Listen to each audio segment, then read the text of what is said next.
Hey everyone, Mherex here, bringing you another video. This is going to be my preview on R-Truth, Awesome Truth. A couple housekeeping notes to start. I'm going to try and do something a little bit different in my previews, expedite them, make them a little faster, but still keep the same vibe. If you guys do not like how I'm doing them and you want me to go back to longer ones, please let me know in the comments, because the comments I got the last time I did a really efficient one is people really liked it that way. So I'm going to try and do that and give it a whirl. So keep that in mind. And also, first off, I want to remind everyone these are just my opinions, my thoughts. It doesn't make me right. I feel like at this point in the game, with all the superstars we have, there is zero reason to try and make a poster better than they are. I'm just going to play them like they are. I will try and make them more efficient, right? But with so many choices, I'm not going to play what I consider a bad choice ever, unless I'm a mark or it's fun, right? And that is an individual choice that we all would have to decide for us.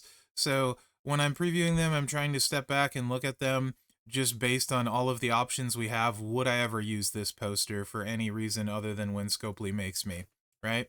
So all that being said, R-Truth is not good. Even for the B tier, he's not good. His trainer is not good. Much like last month, we have column breaks this month. Like row breaks last month, column and row breaks are second class citizen gems. They're just not good. They haven't been good. They're unlikely to be good. They weren't good last month. The only way that changes is if you get a ridiculously overpowered moment or plate on the right character. So, and they're not gonna do that for a B tier character most likely.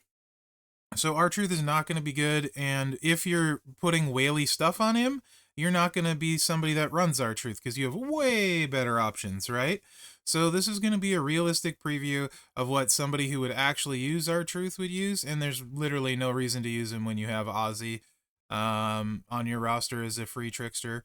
Anyway, his coach is not good. Like I said, trainer at 31k, column break gems do 150% more damage. Iron Sheik does 156% more damage.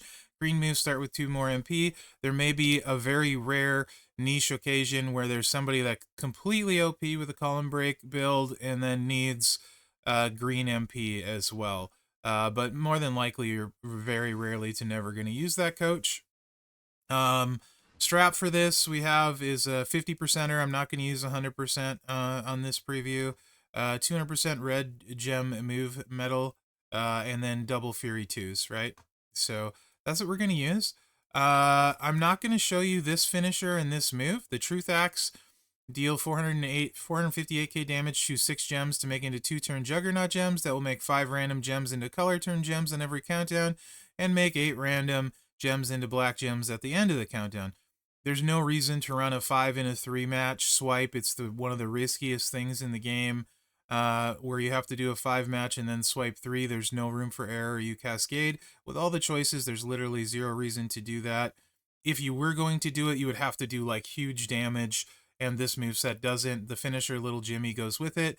2 million damage plus 175k bonus damage for every color turn gem. A board full of color turn gems when you need 7 MP to start is insignificant damage. You're just not going to do much. You're going to hit for like 20 million with huge cascade risk. So there's zero reason to run it, so I'm not going to run it. So speaking of not good, this moveset, Lie Detector, 7 MP, deal 450k damage, choose 10 gems to make into purple. Truth or Consequences, 497k damage, choose a 7x4 area to make into column break gems. 5 Knuckle Shuffle, 700k damage plus 84k bonus damage for every column break gem. That's also tiny. Then Finisher, deal another 700k damage, make 25 random gems into purple gems. If you've watched me much, you know for stuff to hit hard, it needs big buffs, either gem, move, or multiply gems that are big. R-Truth has none of that. There's no way any of this is going to hit hard. It doesn't matter what you do. So realistically, most people, if you're going to run Woods or Truth, unless you're forced to, like if you're going to try and make him your daily driver, which you'd have to be insane, use Ozzy, you would be somebody that would use like Woods, 2 black MP here. You're going to need NWO Hogan unless you want to do crazy, risky, matchy stuff.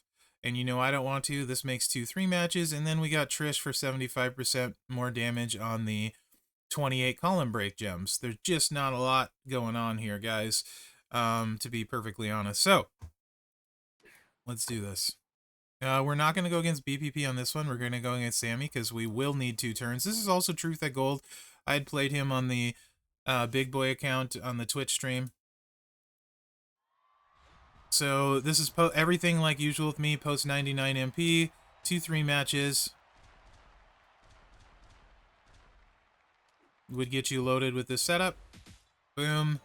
Then you're going to chuck your column break gems. You can put them wherever. It doesn't really matter. It does change them purple. And then you hit this, and you can see we did hardly any damage with the column break move, and hardly any with the gem for a total of 13 million on the pin. Right? This is him at gold. Realistically, there's zero reason in this day and age to run this one. Right? You got to do matches, 2-3 matches where you potentially can cascade. Not the highest risk, but not the lowest risk either. To hit for very, very marginal. I see no reason to ever run this moveset. You can just see it is what it is, right?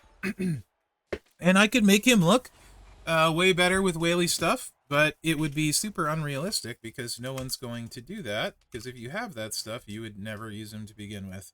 So that's the first moveset. That's not a good one. Okay, next we have this one. He'll be fine with 99 MP, by the way, guys. He'll be fine to get his tour requirements done. He'll be fine with all of that. He's just the worst B tier we've had in a minute. And I think it's important to point that out for people that want to know. Trickster is one of the weakest classes in the game, too, and he's not good even in the weakest class in the game, in my opinion. So, okay, this moveset, there's 2 ways you can run it. I'll show you without Santa Hogan, which is also not good. A little bit better with Santa Hogan. Triple red, running leg drop kick, 7 MP, 430k damage. Choose 3x2 area swap into reds. That gets the finisher loaded. Truth Conviction, 8 MP. Important to note, this is 8 MP, so it's not an easy load. You could also run double red MP trainer if you have Butch and Sting, and then this would work. So maybe I'll just do that to start because it hits way harder. So ignore the Balor. That's probably better, actually, as I'm thinking about it. And then sit out. Anyway, that deals 496k damage. Choose 1 row to make into traps. Broken by your opponent. This is the only steal 1.5 million health. If broken by you, deal 1.47 million damage and make 7 randoms into black. That's where all of your damage is coming from. 7 gems at 1.5 million is like 11.5 million or something. I don't know, math is hard. And then finisher, deal 1.8 million, make 7 trap gems into red gems. So let's just go. I have the wrong loadout saved, to be honest, because thinking about this doesn't require Santa at all, but you would need NWO Hogan here. So let's just go with him. And then let's go, this will be Butch. So that will get your 8 loaded without Santa. I like this better. I'm going to scrap the 3rd build where I had Santa in because I feel like that's not what very realistic, again, if you're using this poster. So I should have thought of that before. Well, because I played him a bunch on stream, and I played him a bunch the last couple days. I've waited a while to do the preview, hoping I would change my thoughts a little bit, but he's just bad.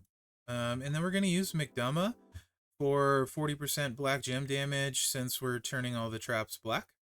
Right? Nothing, unfortunately, nothing can buff the trap damage. I'll show you why you need Hogan in a minute here. It's very important because that lets you get the traps out twice, and that's where all of his damage comes from, right?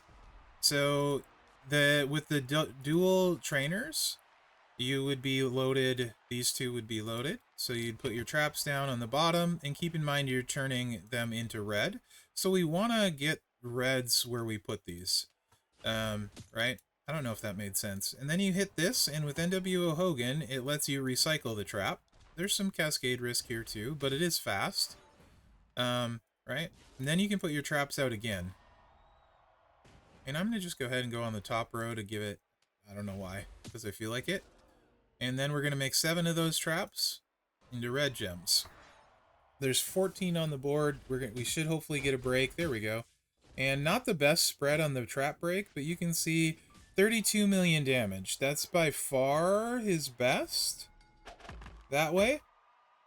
And if you're wondering, like, plate-wise, there's not a lot that can help him. It's only going to help a little bit.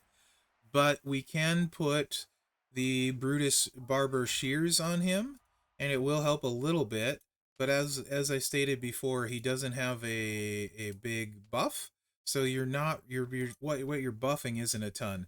But we're going to get 150% more black gem damage out of the Brutus Barber Shears because we're putting the traps out twice. So 150% of a little is a little. I think we hit for like 11 million gem there, so maybe I think this gets up to like 15 to 16 million. Let's find out. It also depends how the traps break. That's one thing with trap characters that always matters. And I'm very curious what you guys think of this format of like just trying to show you guys the actual meat and potatoes of the character. And if they don't have good movesets, not bothering with them. If that's something that bothers you though, please let me know. So now we have the Brutus Shears. We're getting what, like 193k per black gem. Let's see what happens.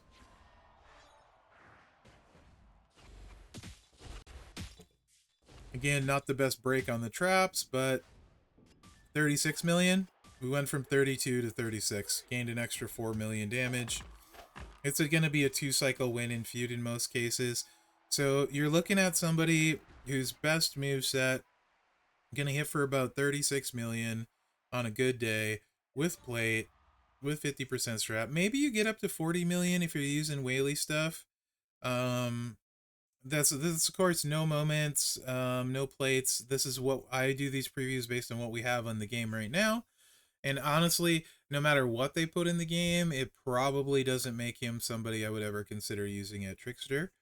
So hopefully that doesn't disappoint you guys. Normally, A tier or the B tier, I'm fine with being not super great if their trainer's good, but unless they do something hugely different, I can't see Column and row breaks making any kind of significant, meaningful comeback. They might here and there be okay on like one niche poster they release here and there. You know, like potentially somebody like a Nikki with row breaks. If you have all the moments and everything, then maybe there's something there. But I mean, it was a $900 moment, guys. So for the one that makes a row break build something. So I don't know. That's just my thoughts. I just don't think he's good. I don't think his trainer's good. I think it's a miss on all levels this month.